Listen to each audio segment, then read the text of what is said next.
गांव के किनारे एक छोटा सा घर था जहां मोहन नाम का एक बूढ़ा व्यक्ति रहता था।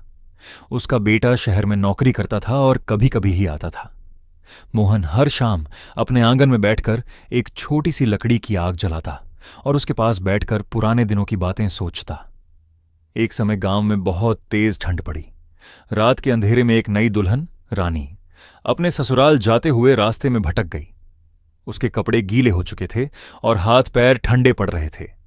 उसने दूर से एक छोटी सी आग की लौ देखी और उस तरफ भागी।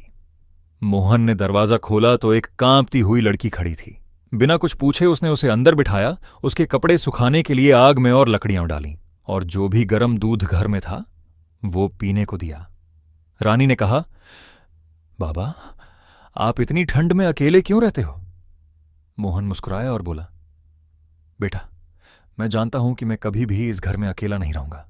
कोई ना कोई तो आएगा, ठंडा, भूखा या उदास। आग मैं अपने लिए नहीं, उसके लिए जलाता हूं। रानी ने रात भर उसके साथ बातें की। सुबह जब वो जाने लगी तो उसने मोहन के पैर छुए और कहा, आज से आप मेरे बाबा हो। उसके बाद से हर महीने रानी अपने ससुराल से मोहन के घर आती। कभी खाना बनाती, कभी उसके कपड़े सीती, कभी सिर्फ बैठकर उससे बातें करती।